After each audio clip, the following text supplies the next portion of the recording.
Hi there, it's Pat Butinsky.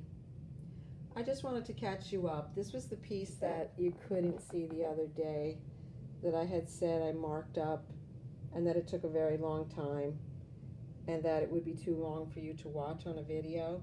So I just want you to be able to see in a close-up that is some of the detail.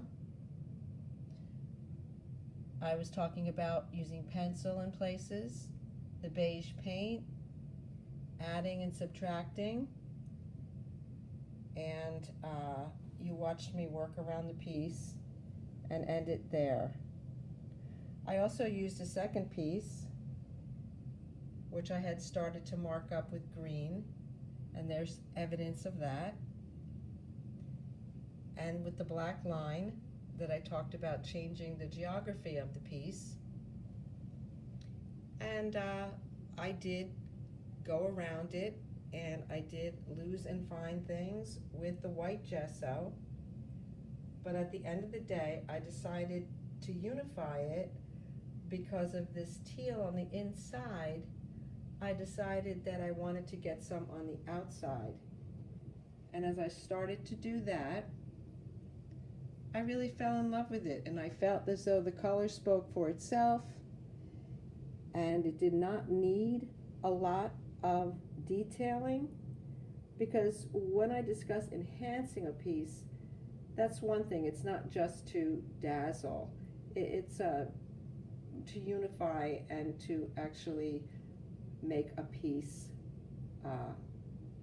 art, not just to decorate, but to define.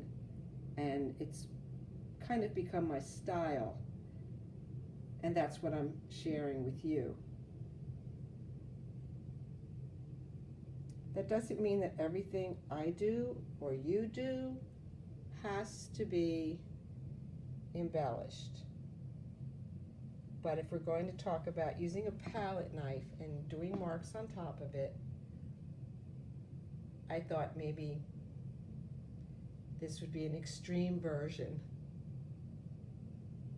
kind of the X Games in art. So I trapped those colors with turquoise and black on top of, or Payne's gray on top of the white, and then I just started painting a little bit of blue on top of the black. These are things that you probably already know. I'm just sharing my thought process with you. These are my crayons that I use, just in case you don't notice them in my pieces. I do disguise them, so they are hard to see, but I don't really want you to be able to figure out how I do anything. Not because I don't want you to know how to do it, but if you look here and look there expecting something, then I'm not surprising you. I'm not doing something new. So I do disguise things.